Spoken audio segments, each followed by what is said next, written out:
vamos aí dar continuidade, né, à nossa disciplina Contabilidade Governamental. O objetivo dessa aula é apresentar o serviço público e a administração pública, destacando, né, as aziendas públicas, conceito, elementos, características, classes e os grupos econômicos públicos. Na verdade, né, a palavra azienda pública ela ainda nos remete a um tempo antigo, onde ela fala exatamente do que seriam as organizações públicas, as entidades públicas que detêm patrimônio, que detêm gestão.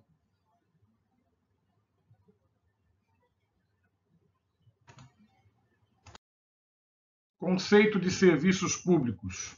Consideram-se serviços públicos o conjunto de atividades e bens que são exercidos ou alocados à disposição da coletividade, visando abranger e proporcionar o maior grau possível de bem-estar social ou da prosperidade pública. Observa-se pela definição exposta de serviço público que o Estado, que é a organização do poder político da comunidade, é organizado com a finalidade de harmonizar sua atividade, de forma que atinja o objetivo de promover e satisfazer a prosperidade pública, ou seja, o bem comum. Nós vimos em outras aulas a evolução do Estado, né, o conceito da evolução do Estado. Relembrando, né, nós tivemos uma evolução que advém desde os tempos em que o homem se fixou na Terra, né, se tornou uma pessoa que, junto com o seu grupo, passou a produzir, passou a ter uma relação muito mais organizada, né? A partir daí, na antiguidade, tivemos grandes impérios, grandes cidades, e fomos evoluindo, passando pela Idade Média com o feudalismo, e, finalmente, no absolutismo é criado o conceito do Estado moderno, esse Estado que nós criamos, né?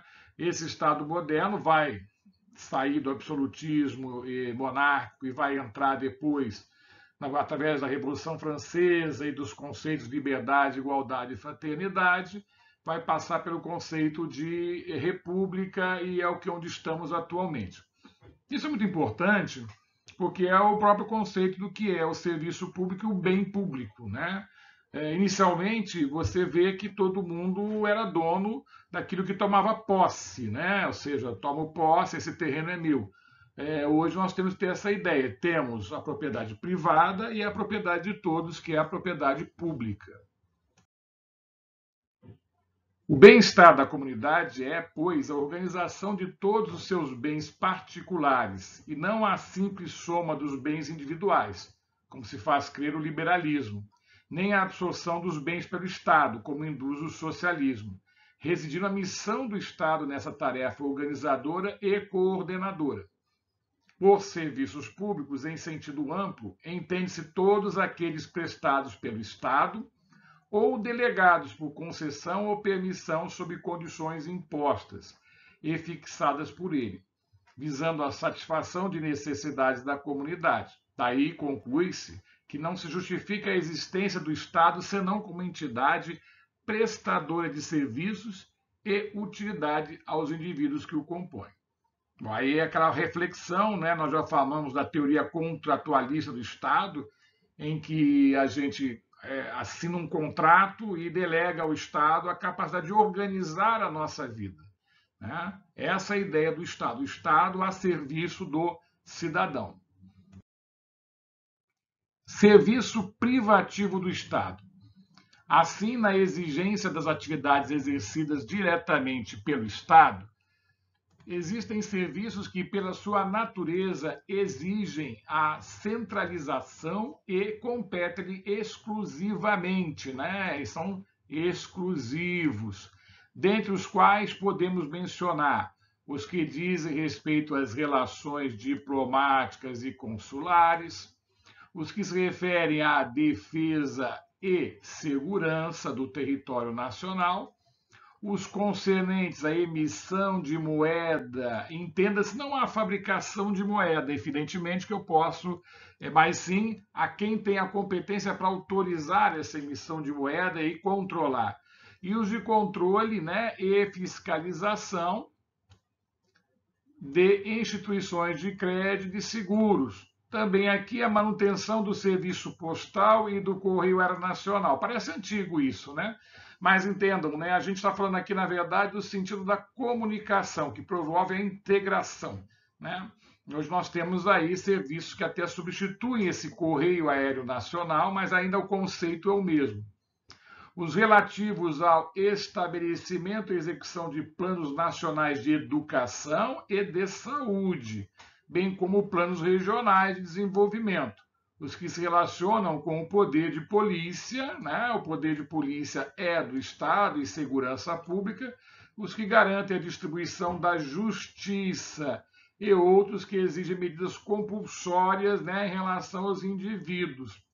Cabe ao Estado, né, justamente, é ele que pode determinar o que é compulsório, né, o que é obrigatório para o cidadão. Nós estamos vivendo até uma situação atualmente de que nós temos aí, né, a restrição de ir e vir, é o Estado que tem essa competência. Outros serviços privativos do Estado, continuando. Os serviços descritos são serviços públicos que a administração presta diretamente à sociedade, por serem considerados próprios do Estado e, como tal, competir exclusiva e privativamente em virtude do reconhecimento de sua característica de atendimento, de necessidades coletiva, né, e permanente, que envolve a sua prestação, e que, por via de consequência, pode exigir medidas compulsórias, novamente, né? Há essa característica, o Estado tem essa característica em relação aos indivíduos.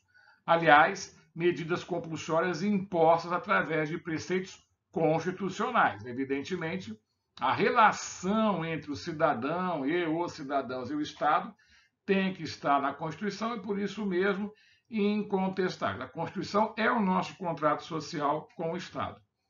Consoante se deduz, consideram-se serviços públicos próprios de Estado, no sentido que lhe compete prestá-los privativamente àqueles que se relacionem intimamente ao bem-estar coletivo. E por isso mesmo só podem ser executados diretamente pelo poder público, e a quem incumbe provê-los sem delegação a particulares.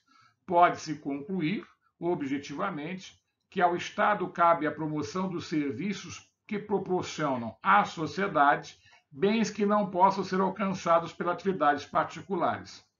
Daí a primazia que lhe cabe no concernente à ordem jurídica, né, a qual nos povos modernos e nas atuais condições, as sociedades políticas devem pertencer ao Estado com superioridade efetiva, por exemplo, elaboração de normas de direito e, por vezes, com exclusividade, polícia e força armada. Então, isso são serviços privativos do Estado, né? Não podem ser delegados. A gente até vê a característica num evento público. Nós temos um evento, aliás, um evento privado, mas que tem um jogo de futebol, uma característica de muita gente. Então, evidentemente, a garantia da segurança dentro do ambiente pertence à entidade que está promovendo o evento, mas existe também a característica do bem, a segurança do evento como um todo, né? Que é privativa do Estado.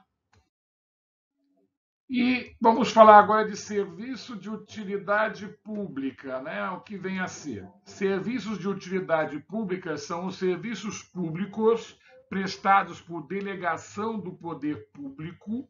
Aqui nós já temos a delegação, né? É uma característica, sob condições fixadas por ele, onde, dado o princípio da boa-fé e lealdade para com os administradores, que se impõe em toda a atividade administrativa ao prestador do serviço, é vedado forjar ardis comumente urdidos na vida comercial ordinária, ou seja, a busca do lucro, muitas vezes tentar envolver a pessoa para vender alguma coisa, né? São os ardis, né? Não é nada ilegal, mas os ardis que fazem parte, né? As armadilhas, né? Às vezes, do comércio, para obter vantagens ou lucros em detrimento da coletividade. ainda quando dentro das possibilidades legais, pois a razão e o sentido do serviço público é o proveito do beneficiário e não o benefício do prestador. Aqui tem uma característica, né? Apesar de tudo, né? Numa relação comercial, a gente entende que cabe ao vendedor do serviço buscar o melhor para ele, mesmo que ele queira, evidentemente, ele não vai prejudicar o cliente, mas ele vai buscar o melhor para ele. Neste caso, serviço de utilidade pública, eu tenho que buscar o melhor para o cliente em detrimento até do meu resultado, né? Entende-se, portanto, que o serviço público, por envolver interesse coletivo, não pode ser observado, né, da simples ótica do comércio e, consequentemente, visar o lucro. A ideia central é que o serviço público envolve atividade que supera a esfera do interesse da comunidade, por ser de interesse da comunidade, devendo subordinar-se às suas exigências, ajustar-se às conveniências do total social e manter-se na conformidade de satisfação das necessidades do indivíduo na coletividade. Tanto isso é verdadeiro que assiste ao usuário não só ao direito de obtenção e fruição do serviço, mas também a sua regular e permanente prestação. Para tanto, necessário se torna que tal prestação de serviço seja consubstanciada num direito de fruição individual pelo usuário, ainda que extensivo a toda uma comunidade, né? São exemplos tipos de serviços prestados a consumidores domiciliares: eletricidade, né? Telefone, água encanada, gás, né? São serviços que eles têm utilidade pública, então eles têm essa característica. Prestação de serviço de utilidade pública por concessão, né? Então aqui a gente vai falar da concessão. O que é a concessão de serviços? É um procedimento pelo qual uma pessoa de direito público, denominada autoridade concedente, confia, mediante delegação contratual, a uma pessoa física ou jurídica, chamada de concessionário, o encargo de explorar um serviço público. Em contrapartida, o concessionário deve sujeitar-se a certas obrigações impostas pelo poder público. Nem poderia ser diferente, de vez que a organização do serviço corre exclusivamente por conta da administração. São entidades públicas e unicamente elas as que têm competência para decidir como organizar o serviço público e como funcionar. Então, cabe ao concedente dizer quais são as regras do jogo, né? Ele vai utilizar um instrumento que vamos comentar depois, né, a licitação, para poder, né, escolher o concessionário. Portanto, esta organização pode modificar-se em qualquer momento, segundo as necessidades econômicas da hora. A concessão é um ato que deve ser amparado por autorização legislativa, onde fiquem claramente definidas as condições de execução dos serviços em conformidade com o edital de concorrência, como a gente acabou de citar. Então, a característica da concessão é isso: é um serviço de utilidade pública, vai ser concedido a uma empresa, né, uma pessoa física ou jurídica, que vai explorar de acordo com as regras. E há um detalhe: essas regras podem mudar, há características desta relação, né? Numa situação, por exemplo, a pandemia, você pode mudar certas regras. Então, é muito interessante. Quem entra numa concessão sabe que pode ter, né, outras medidas. Entretanto, o contrato de concessão não transfere propriedade, ou seja, você não se torna o concessionário não se torna proprietário, né, do bem público, ele apenas está explorando o serviço, porque um particular jamais retém um serviço público, dando-lhe delegado somente a prática da atividade pública. Exemplo, né, da concessão de serviço de utilidade pública, manutenção e conservação da ponte Rio-Niterói, né? Atualmente, o grupo chamado Ecoponte, né, que, aliás, Ecoponte, que é a concessionária, está dentro do grupo Ecorodovias. Então, uma empresa, né, personalidade jurídica, que venha explorar a manutenção, oferecer o serviço, né, de manutenção e conservação, pode, por isso, cobrar um pedágio, está autorizado a cobrar um pedágio, então ela é uma concessionária do serviço público. Prestação de serviço de utilidade pública por permissão, é diferente, tá? Concessão de permissão.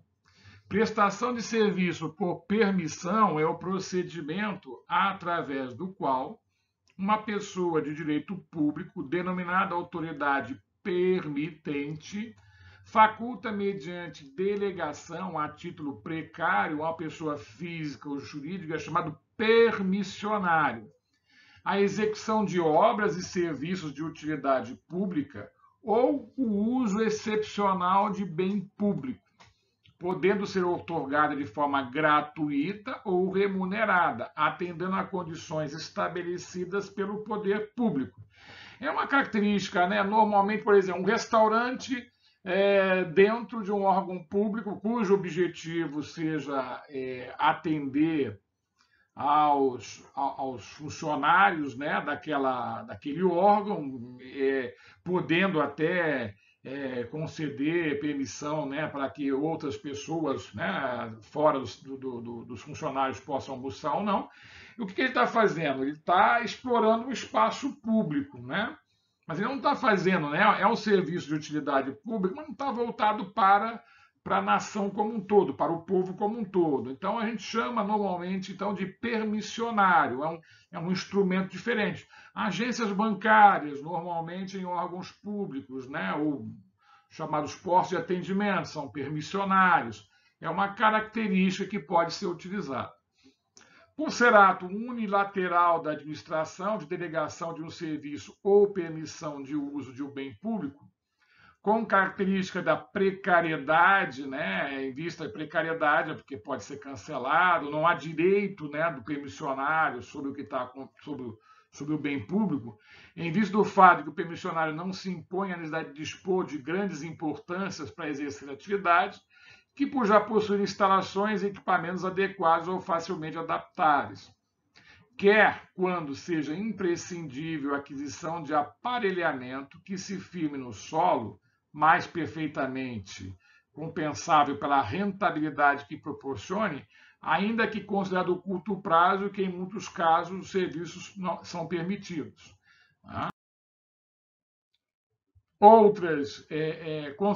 Outra consequência advinda da característica de precariedade que possui o ato unilateral da administração é o fato que a esta é conferido o poder leonino. O que é poder leonino? Né?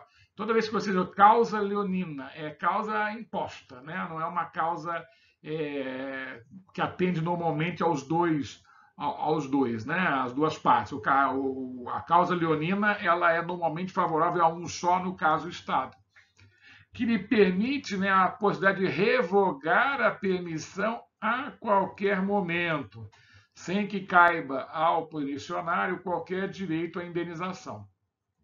E isto é uma consequência lógica, né?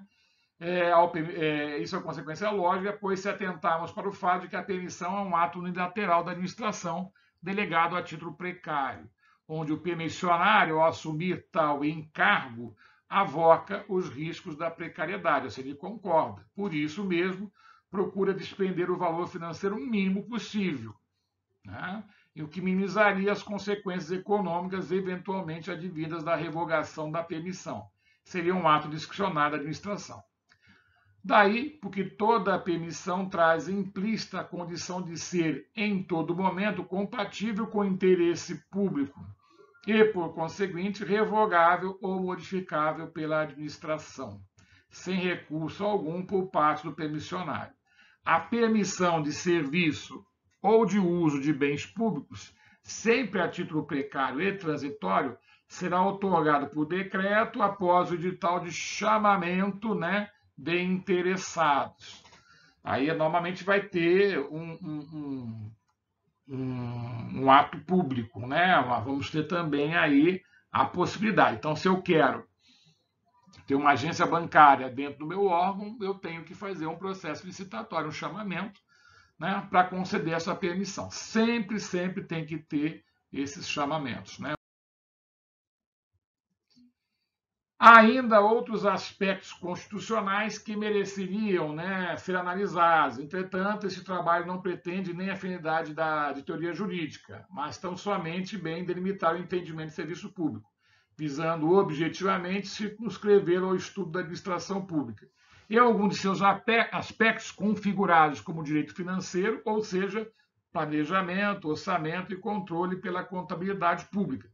Daí porque mencionaremos somente mais um fato, também inserido na Constituição, que especifica o dever do Estado, onde textualmente se vê, no artigo 205, a educação, direito de todos e dever do Estado e da família, será promovida e incentivada com a colaboração da sociedade, visando ao pleno desenvolvimento da pessoa, seu preparo para o exercício da cidadania e sua qualificação para o trabalho. E aí, o artigo 209 já diz que o ensino é livre à iniciativa privada, atendendo às seguintes condições. Primeiro, cumprimento das normas gerais da educação nacional e autorização e avaliação de qualidade pelo poder público. É uma característica, né, de um serviço de utilidade pública, educação, sendo concedido por permissão do Estado. Nesse caso, não existe um chamamento, não existe o bem público, né? Se você está ocupando o seu terreno, né, o seu prédio. Agora, o que existe aí é a utilização do serviço público, mas sempre, né, sujeito às normas gerais de educação. Eu não posso criar uma escola que esteja dentro, né, do sistema educacional, dentro da Lei de Diretriz de Base de Educação, que não atente a isso. Então, é muito interessante essa parte. Ok, pessoal. Então, visto isso, a gente vai ver o conceito de administração pública, né? Só voltando um pouquinho lá, essa parte de bem público é muito interessante, né? A gente sempre tem que estar analisando. A ideia de que o bem público não é de ninguém porque é do governo, é muito ao contrário. O bem público é de todos porque é do Estado. Essa é uma característica que tem que mudar na nossa cabeça. O bem público é de todos. A administração pública é todo o aparelhamento do Estado, pré-ordenado à realização de seus serviços, visando a satisfação das necessidades coletivas. Okay? Então, a administração pública é um aparelhamento, uma organização. Administrar é gerir os serviços públicos, significa não só prestar serviço, mas executá-lo, como também dirigir, governar, exercer a vontade com o objetivo de obter um resultado útil. Verifica-se a existência de uma íntima sintonia entre a administração pública e o serviço público. Né? O serviço público que a gente comentou até agora, fazendo pressupor claro e nitidamente que a execução deste seja feita privativamente por aquela, quer diretamente ou quer por delegação. Tá? Então, compete à administração pública exercer, administrar o serviço público. Pode delegar, como nós já vimos anteriormente. O fim do Estado é organizar e fazer funcionar os serviços públicos, ok? Isso aqui é um conceito. Outro assim supõe, né, igualmente, que a administração pública executa o serviço público porque considera indispensável à sociedade sua existência, consequentemente, né, o seu funcionamento. Depreende-se por dedução que o princípio da obrigatoriedade do desempenho da atividade pública, em que a administração pública sujeita-se ao dever da continuidade da prestação dos serviços públicos.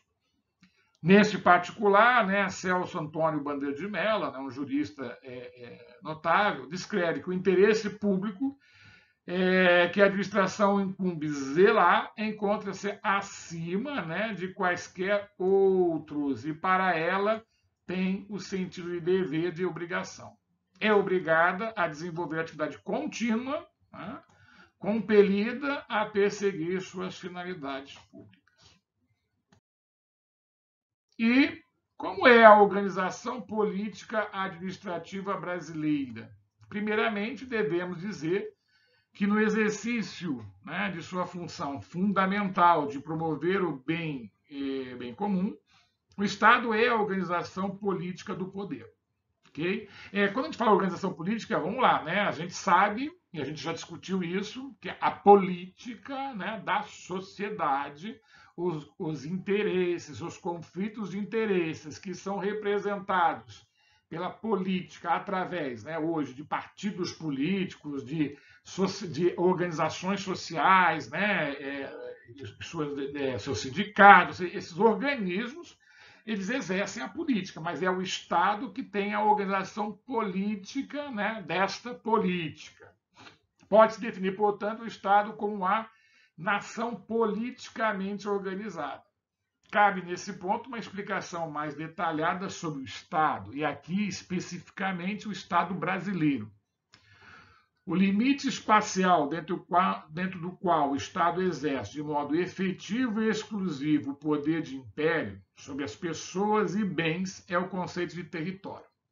Território também pode ser considerado como o âmbito de validez da ordenação jurídica chamada Estado. Então, a gente já sabe que o poder, né, jurídico compete a um território, né? Por isso que uma manifestação de um país em relação ao outro fere, né, a sua soberania. Cada Estado, né, estamos falando do Estado, o Brasil, tem soberania sobre o seu território.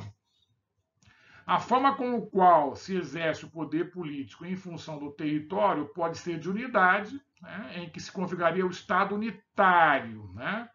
O Estado unitário, gente, é um tipo de Estado, né? Ele não tem subdivisões, né? Ele pode ter até subdivisões administrativas, mas responde a um único poder. Agora, no caso que se divide por organizações governamentais regionais, né, aí estaríamos diante do Estado federal ou federação. Então, no mundo, temos poucas federações, né? Os Estados Unidos é uma federação, tem seus estados, né? Portugal não é uma federação, é um Estado unitário. Lógico que a gente até vê, né, que tem muito a ver até com o tamanho. Mas a China é um Estado unitário, até pela sua raiz política. Agora, no nosso caso, nós somos uma federação, nós temos o quê? Governadores, né? Dentro de cada estado, o governador tem sua autoridade. A gente está vendo exatamente isso ocorrer agora, né? Cada governador está tomando decisões em relação ao seu estado, não fere a Constituição, e o presidente, que é o presidente do Brasil como um todo, não pode mudar isso. O Brasil, consoante dispositivo inserido no primeiro artigo da Constituição, define-se como Estado federal. Como eu acabei de falar, somos uma federação. Através do seguinte texto: a República Federativa do Brasil, formada pela união indissolúvel, né? Então, é uma união e ela não pressupõe a dissolução. Eu não posso me separar sem ferir a Constituição. Não existe pressuposto para a separação. Tá? Deveria ser, se isso for ocorrer, vai ter um embate jurídico e ela hoje não é permitida. Dos estados e municípios e do Distrito Federal. Tá? Então, nós já vimos aí que existem basicamente 3 entes, na verdade 4 entes. Né? O primeiro ente é a federação, que é o conjunto. O segundo são os estados, o terceiro o município e o Distrito Federal. Né? Cada ente tem seu poder de organização. Constitui-se Estado democrático de direito e tem como fundamento soberania, cidadania, dignidade da pessoa humana, valores sociais do trabalho e da livre iniciativa e pluralismo político. Ok? Não se admite no Brasil apenas um único partido. Verifica-se pela expressão textual do artigo constitucional que a União constitui-se uma pessoa de direito público interno, né? Autônoma em relação aos Estados. Né? A União, né, o caso é um nome também que a gente pode dar para a federação, a União, ela é autônoma, tendo por missão o exercício das prerrogativas da soberania do Estado brasileiro, pois como configura-se como entidade federal, resultante da reunião dos Estados-membros e do Distrito Federal. Consequentemente, os Estados-membros são entidades federativas que compõem a União. mas são dotados de autonomia e também se constituem pessoas de direito público interno. Então, é uma outra forma de você administrar, né, a federação. Em seguida, surgem-se dois tipos de pessoa de direito público identificados no Estado, né, federativo brasileiro, que é o Distrito Federal e os territórios, ok? Então, o Distrito Federal é o local onde se acha instalada a capital da República, e que desde 21 de abril de 60, né, é Brasília. Há algumas curiosidades sobre a forma de entidade de direito público, até certo ponto excepcional, por ser diferente em sua organização e funcionamento. O Distrito Federal é administrado por um governador eleito, portanto, em tese, com organização de Estado. Em sua estruturação, é vedada a sua divisão em municípios, mas a sua parte legislativa é composta por atribuições reservadas aos estados e municípios, exercida em Câmara Legislativa por deputado distrital. Então, nós temos, no Distrito Federal, nós temos os deputados, né? E não podemos dividir em municípios. Os territórios são limites espaciais, ou seja, divisões territoriais do território nacional, a distritos e subordinados à administração da União. Né? São administrados por um governador nomeado pelo presidente da República. Então, no território, você efetivamente é nomeado. Não dispõe dos territórios do poder ou órgão legislativo, né? Nem desfrutando de autonomia. Né? Então, essa é uma característica aí, bem diferente do Distrito Federal, que tem autonomia. Aparece ainda como peculiaridade nacional brasileira a figura dos municípios, né? Que é uma entidade integrante especial da federação. Olha que interessante, os municípios são pessoas de direito público interno e administradas por prefeitos, e são componentes da União, mas por se encontrarem dentro dos estados, integram de forma singular o sistema federativo brasileiro. Possuem autonomia político-administrativa, fato que o distingue das demais federações, onde são divisões territoriais, meramente administrativas. Resumindo, pode-se afirmar que a organização política brasileira é a de um Estado federal, caracteriza pela união indissolúvel dos Estados-membros, dos municípios e do Distrito Federal, destacando-se ainda no sistema brasileiro que a existência de territórios, não caracteristicamente entidades federativas, mas unidades político-administrativas que integram a União, reconhecidos pela Constituição.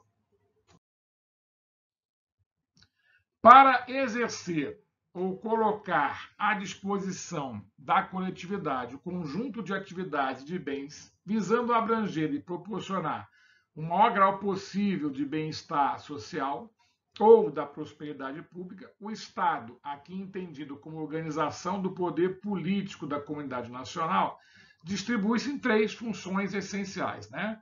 A função normativa ou legislativa, a função administrativa ou executiva e a função judicial. Aliás, essas funções originam-se dos chamados poderes do Estado, inerentes, né, ao Estado de Direito, e estão consagrados na Carta Magna, né, onde você vê, né, que são poderes da União, independentes e harmônicos entre si, legislativo, executivo e judiciário. De vez em quando a gente ouve o pessoal falar que existe um quarto poder, seria o Ministério Público. Não é verdade. O Ministério Público faz parte do Executivo, apenas tem autonomia. Né? O Ministério Público ele não se subordina, além da escolha do chefe do Ministério Público, né? Mas pelo presidente numa lista e tudo mais, mas, né, ele tem autonomia. Desta forma, a função normativa ou legislativa, isto é, aquela relativa à elaboração de leis, é exercida somente pelo poder legislativo. Né? A função administrativa, somente pelo poder executivo.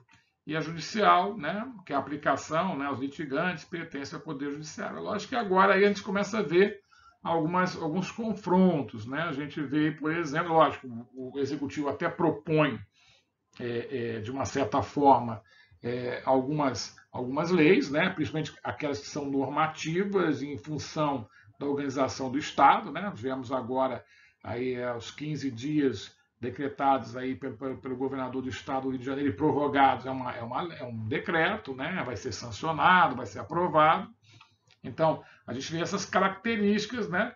O próprio legislativo agora, com a ideia do orçamento impositivo, também vamos comentar depois, ou seja, há uma certa superposição, né, às vezes, de atividades que não deveria acontecer, né, cabendo ao Poder Judiciário, inclusive, fiscalizar isso. Bom, e a estruturação? O campo de atuação da administração pública, conforme delineado pela organização da execução do serviço, compreende os órgãos da administração direta, tá? Isso é muito importante, ou centralizada, e administração indireta ou descentralizada. Então, a administração pública é administração direta ou indireta.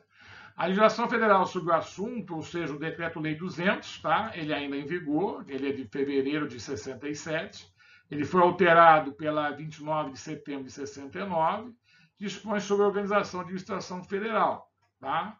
Diz que ela compreende administração direta e administração indireta. No estado de São Paulo, só para o autor do livro faz algumas referências a São Paulo, ele fala que existe um decreto complementar de novembro de 69, né? Que dispõe sobre a organização da administração estadual e é compreendida pela administração centralizada e descentralizada. Quer dizer, os termos aí, direto, indireta, centralizada e descentralizada, né? Mesma coisa. Uma chamada aí da atenção que existe uma proposta de reforma administrativa, né, no atual governo, a gente vai estudar, vai tentar entender um pouquinho depois, mas o Decreto-Lei 200 ainda continua valendo. Sempre um recado aí para o pessoal, ó, isso aqui é interessante, tá, gente? Decreto-Lei 200, ele vale a pena a gente dar uma estudada, às vezes quem pensar em concurso, por enquanto, ainda é muito válido. Existe entre os termos administração direta, mencionada na legislação federal, e administração centralizada, mencionada lá em São Paulo, a identificação do mesmo objetivo, ou seja, determinar o chefe do executivo e a estrutura que ele integra de forma hierárquica, pelos órgãos que lhe são próprios, ministérios e secretarias de Estado, respectivamente no âmbito federal e estadual. Então, o ministério, nós estamos falando aí em órgãos federais. E Estado, a gente fala em Secretaria de Estado, né?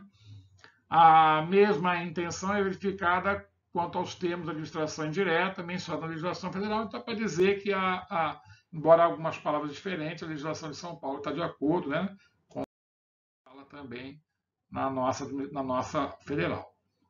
A administração direta ou centralizada é construída dos serviços integrados na estrutura administrativa da Presidência da República e dos ministérios, no âmbito federal, e do gabinete do governador e secretarias de Estado no âmbito estadual. Conforme se observa, a administração direta ou centralizada é aquela que se encontra integrada e ligada na estrutura organizacional, diretamente ao chefe do Poder Executivo.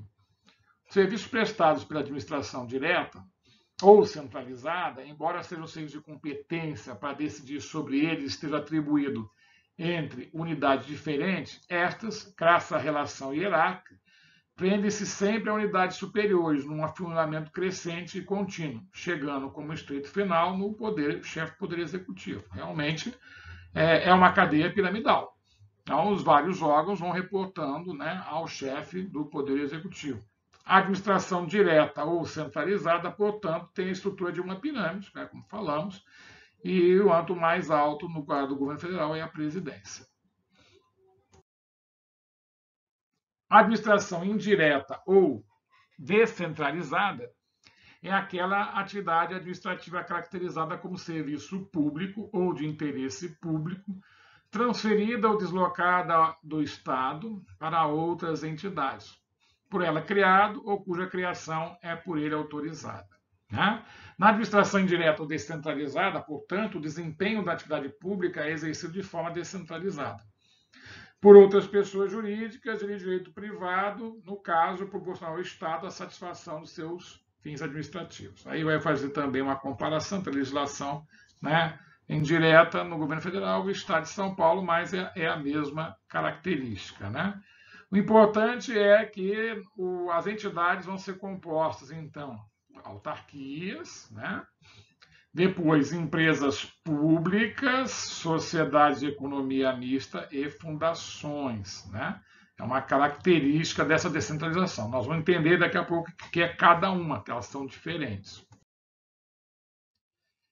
Entidades que compõem, então, a administração indireta descentralizada. Né? Dentre as entidades que compõem a chamada administração indireta descentralizada, o Estado pode utilizar as instituições como personalidade jurídica de direito público ou direito privado, tá?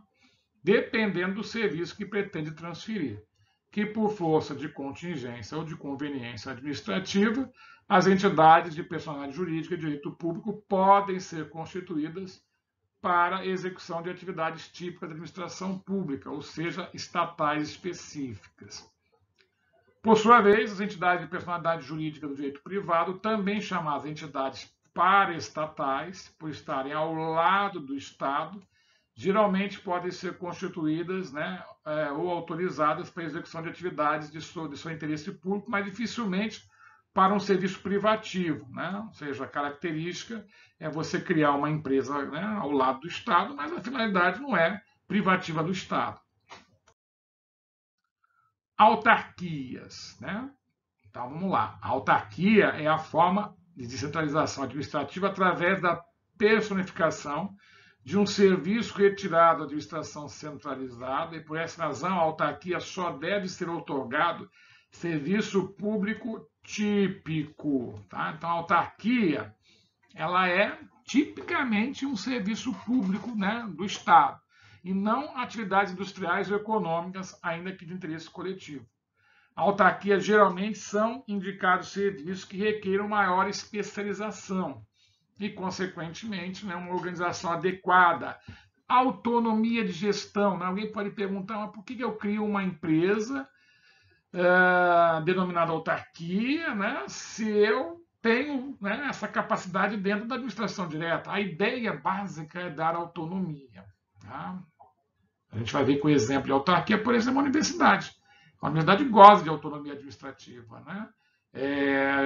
A gente vai ver, por exemplo, os nossos conselhos são autarquias e gozam de autonomia administrativa.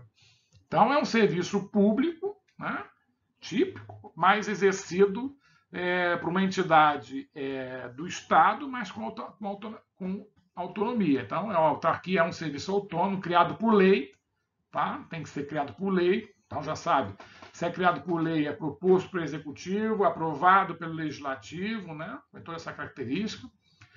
Com personalidade público interno, com patrimônio e receitas próprias, também é outra característica interessante, para executar atividades típicas da administração pública, ou seja, atribuições específicas estatais. Né? Então, uma autarquia pode ter receitas próprias. A administração direta, toda a receita, ela vai, vamos chamar assim, né, para um saco único. Né? Então, por exemplo, né, se a Marinha gera uma receita e gera receita pela fiscalização de navios, ela vai para a União. Né? Ela não é receita da Marinha, ela entra pela Marinha, mas ela vai para a União. Já uma autarquia, no caso, ela pode gerar suas receitas próprias para trabalhar. Né? Então, é uma característica já diferente. Por ser entidades personalidades de direito público interno, a autarquia recebe a execução de serviço público por transferência, não agindo por delegação, e sim por direito próprio com autoridade pública, da competência que lhe for outorgada por lei que a cria. Daí pode-se dizer, né, que, embora seja uma forma de descentralização administrativa, a autarquia integra o organismo estatal. Está no Estado, é prolongamento do Estado. Né? Prolongamento do Estado. Não é outra coisa senão uma forma específica da capacidade de direito público, né, própria daqueles sujeitos auxiliares do Estado que exercem função pública por interesse próprio que seja igualmente público. Inclusive, uma autarquia pode receber o dinheiro público, ela não é obrigada a sustentar. Né? Embora ela tenha receitas próprias, ela pode sim receber orçamento. Então, essa é uma outra característica da autarquia. Olha lá. Características principais. Primeiro, que ser criado por lei. Tá? Tem patrimônio inicial da autarquia oriundo da entidade estatal que se vincula. Então, o início da empresa vai ser com dinheiro, né, como eu falei, recursos públicos. Seus bens e rendas constituem patrimônio próprio, mas público. Tá? Numa dissolução, por exemplo, de uma autarquia, ele vai voltar para o conceito da administração direta. O orçamento é idêntico das entidades estatais, tá? Aquilo que eu falei, ele também está dentro, né, da 4.320/64, o orçamento é idêntico, trabalha com orçamento, a única coisa é que tem receitas próprias. E o ato de seus dirigentes equipara aos atos administrativos e, portanto, né, mandado de segurança e ação popular.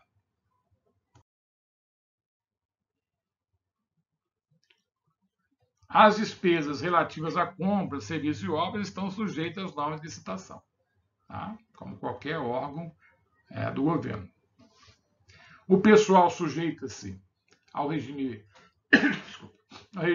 estatutário próprio ou pode adotar o regime de funcionamento do serviço público, né? Que é o RJU, Regime Jurídico Único, ou ainda a consolidação das leis trabalhistas. Tá? É possível você ter regimes diferentes. CLT, por exemplo, carteira assinada. Mas os atos, né, praticados são equiparados a funcionário público, né, ao ato criminal. Outra coisa também é que essas contratações serão feitas por concurso. Tá? Então, é uma característica também da estatal, da autarquia. Não está sujeito ao controle da vigilância, orientação e correção que a entidade estatal que está vinculada, né? Sobre a conduta dos dirigentes, bem como o controle financeiro, né? E também está sobre a fiscalização do TCU, Tribunal de Contas da União, tá bom? E no caso dos estados, Tribunal de Contas do Estado. Então é importante entender isso, né? Ela está subordinado às normas do órgão a que ela está ligada, o órgão da administração direta. Né? Agora adquirem privilégios tributários e prerrogativas de entes estatais, além de outros que são conferidos por lei. Né? O que tiver na lei faz parte aí da... Exemplo, então, né, de autarquias, agências reguladoras, né, a Agência Nacional do Petróleo, a ANAC, todas elas, da aviação civil, os conselhos profissionais, o Conselho Federal de Administração, o Conselho Federal de Contabilidade, os institutos, né, e universidades, entre outros, né, são exemplos de autarquias. Agora a gente vai para aquelas entidades paraestatais, ou seja, administração direta, né, e a autarquia, embora descentralizada, né, ela faz parte desse grupo estatal. O significado da palavra paraestatal indica que se trata, né, de ente disposto paralelamente ao Estado, ao lado do Estado, para executar atividades de interesse do Estado, mas não privativo do Estado. A entidade paraestatal é de caráter quase público, pois não exerce serviços públicos, mas serviços de interesse público, reconhecidos ou organizados pelo Estado e entregues a uma administração privada, que, se não é desmembramento do Estado, não goza de privilégios estatais, salvo quando concedidos expressamente em lei. As entidades paraestatais podem ser conferidas prerrogativas estatais, como, por exemplo, a arrecadação de taxas ou contribuições para fiscais destinados à manutenção de seus serviços. A competência para instituir entidades paraestatais é ampla, cabendo à União, aos Estados-membros e aos municípios o direito de centralizar seus serviços de interesse coletivo, através da criação de qualquer de suas formas, desde que o ente paraestatal receba e passe a gerir dinheiro público, deve ficar sujeito à prestação de contas ao órgão competente da entidade estatal e que esteja vinculado, a qual incumbe também cuidar do controle e supervisão de suas atividades. Entidades paraestatais são pessoas jurídicas de direito privado, cuja criação é autorizada em lei. Também tem que ser autorizada em lei, tá? Com patrimônio público ou misto para a realização de atividades, obras ou serviços de interesse coletivo, sob normas e controles do Estado. Regem-se, portanto, por estatutos ou contratos sociais registrados na junta comercial ou registro civil, tá? Segundo a natureza de suas obras e atividades. Características gerais, né? Quais são as características gerais das paraestatais? Organização depende de autorização legislativa, ok? Não tem como. Não tem que obedecer, né? Há uma lei, mas também depende, né, das normas do direito público-privado. Regem-se por seus estatutos ou contratos sociais, né, registrados na Junta Comercial e Registro Civil, conforme a sua natureza. O patrimônio dessas entidades pode ser construído por recursos públicos, do poder público, né, ou particulares, né, ou por ambos, né? Aí é uma combinação.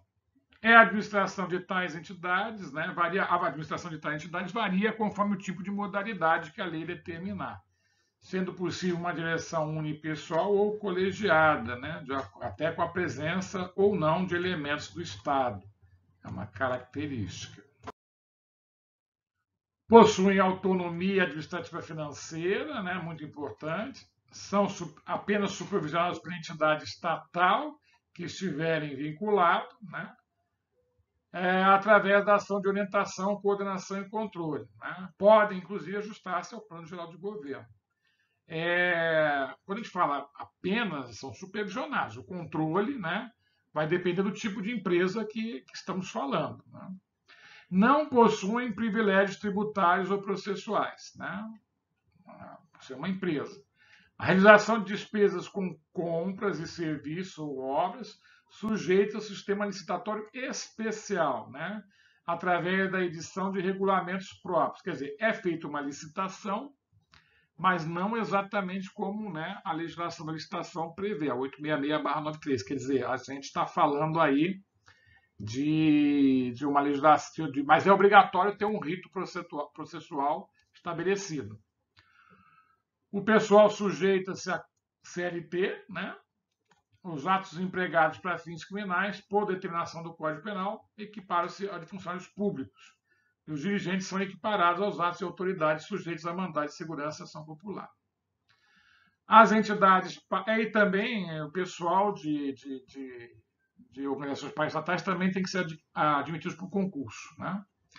As entidades paraestatais, como se verifica, são entidades de personalidade jurídica de direito privado, né? Com finalidade de executar atividade de interesse público ou atividade pública, que tanto podem ser atividades econômicas com fins lucrativos, como podem ser sem fins lucrativos. Então, dotada de personalidade jurídica e direito privado, com patrimônio próprio e capital exclusivamente governamental, né? É o caso agora da empresa pública, ok? Vamos focar só a empresa pública. Ela é criada por lei para exploração de atividade econômica e industrial que o governo seja levado a exercer por força de contingência ou conveniência administrativa. É uma empresa, tá? É uma empresa, mas uma empresa estatal por excelência. A gente não chama, né? Ela é paraestatal, mas quando a gente fala de estatal. Quando a gente fala de estatal, é uma empresa pública. Suas atividades regem pelos preceitos comerciais e é constituída, organizada e controlada pelo poder público. E por este, né, através de entidades a que estiver vinculada, né, um órgão que estiver vinculado e se ajusta ao Plano Geral de Governo. A existência da empresa pública depende do Estado que a institui e, precisamente, em virtude dessa instituição, introduz no setor da economia pública uma estrutura descentralizada. A conservação dessa descentralização supõe, né, o respeito à autonomia da empresa pública, isto é, que não seja colocada sob a autoridade hierárquica dos órgãos do Estado. Difícil, né? Um exemplo, né, de empresa pública é a Caixa Econômica Federal. Né? Ela tem características, né, do sistema financeiro, de um banco. O presidente da Caixa é nomeado pelo presidente da República, né? Quer dizer, então ela é uma tipo da empresa pública. A característica específica das empresas públicas é seu capital exclusivamente público de uma só ou de várias entidades, mas sempre governamental. Né? Então, o patrimônio líquido da Caixa Econômica Federal é todo do governo. Né? E sociedades de economia mista. Essa já é uma entidade dotada de personalidade jurídica de direito privado com patrimônio próprio, né? Criado por lei, né? Para exploração de atividade econômica ou serviço com participação do poder público, aqui é participação, e de particulares, né, no seu capital e na sua administração. Embora o conceito seja de participação governamental de particulares, na constituição do seu capital diz que as ações com direito a voto pertencem em maioria, tá? Olha uma coisa interessante, em maioria à administração da União ou entidade da administração indireta. Quer dizer, ela é da economia mista, mas quem manda mais é o governo, ok? Quem manda é o governo. Com pessoa jurídica privada, né, a sociedade de economia mista deve realizar atividades de utilidade pública, natureza técnica, industrial e econômica otorgada pelo Estado a uma organização empresarial privada com a sua participação no capital e na direção, tornando-a mista, incentivando dessa forma atividades úteis ao público em geral nos setores em que sua atuação direta seria desaconselhável, né? A gente vai ter como grande exemplo aqui a Petrobras. A Petrobras é uma empresa de sociedade por ações, mas o Estado, né, é que manda na União, no caso, manda na Petrobras. Então, são espécies no paraestatal porque desempenham, né, do Estado a sua criação integra administração indireta, instrumento de centralização. Né? Então, a característica aqui, economia mista. Ela vai está subordinada, né, às regras de controle das empresas privadas, né, a SA, a Petrobras está subordinada às regras de controle da CMV, né, da CVM, né, Comissão de Valores Imobiliários. Então, é uma característica. Fundações. Né? As fundações instituídas pelo poder público são dotadas de personalidade jurídica, direito privado, com patrimônio próprio, né, também são criadas por lei, registrados também, né, no registro civil de pessoas jurídicas, com objetivo e interesses geralmente culturais ou assistenciais. Então, só tem finalidade de falar em fundação cultural, assistencial, né, científica, né, pode ser, dentro do aspecto aí da cultural, com a personificação de bens públicos sob o amparo e controle permanente do Estado. Né? A fundação somente poderá constituir-se para fins religiosos, morais, culturais ou de assistência. Né? Então está aqui, né? Aqui o que está aqui no próprio Código Civil. Tá? A fundação é instituída pelo poder público, é uma entidade paraestatal, embora constituída para prestar serviço de utilidade pública, não perde sua característica privada, mas se coloca como ente auxiliar do Estado e deste recebe recursos para a consecução de seus fins estatutários. Um exemplo claro aqui de fundação, a Fundação de Apoio à Escola Técnica, a FAETEC, né? Normalmente, a FAETEC, por sinal, né, é a fundação, né, e a escola técnica vai estar dentro da administração direta, né, ou indireta. Né, uma universidade, por exemplo, né, a Universidade Federal Fluminense, né, nós já vimos uma autarquia. E é criada, muitas vezes, uma fundação de apoio para auxiliar, é uma outra característica. Assim, as fundações não dispensam a fiscalização institucional do Ministério Público, que valerá pela observância de seus estatutos e denunciará as irregularidades ao órgão estatal a que estiver vinculado. Por receberem contribuições públicas, essa é uma característica das fundações, deverão prestar conta de gestão financeira ao órgão estatal, né, incumbido dessa fiscalização, ou seja, o egrégio Tribunal de Contas. Neste particular, as fundações que haviam sido excluídas da administração indireta, né, em 69, foram reincluídas por força da Lei Federal de 87. São compreendidas como fundações públicas e no Estado de São Paulo também integram a administração descentralizada. Agora chegamos naquele serviço, né, social autônomo. O que é isso? São aqueles autorizados por lei, com personalidade de direito privado, tá? Com patrimônio próprio e administração particular. Tá? Então, personalidade de direito privado e patrimônio próprio. E tem uma finalidade específica de assistência ou ensino a uma categoria social determinada e estão sem fins lucrativos. Tá? São paraestatais também, de cooperação com o poder público, sua forma de instituição particular, por ser fundação, pode ser, né, fundação, sociedade civil ou associação. Então, ela também tem uma forma, esse serviço ser organizado. Ou é uma fundação, né, ou uma sociedade civil, ou uma associação. Né? Então, exemplo de serviços sociais autônomos, né? Tá aqui, ó, SESI, Serviço Social da Indústria, Serviço Social do Comércio, né? O SESC, o SENAI. Então, a gente tem aí o SEBRAE, né? Esses órgãos não são órgãos, são serviços, eles têm gozam de uma autonomia, recebem recursos públicos advindos até de tributos, né? Não tem finalidade lucrativa, né?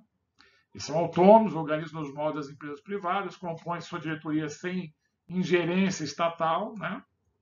É uma característica. Aqui não tem poder de mando, né, do Estado, e administra o seu patrimônio e aplica as suas rendas livremente, né, mas não possuem fins lucrativos. Tá? Essas são as características desses serviços autônomos aí. É o chamado Grupo S, que a gente já ouviu falar muito aí, e outras associações também. Ok, pessoal?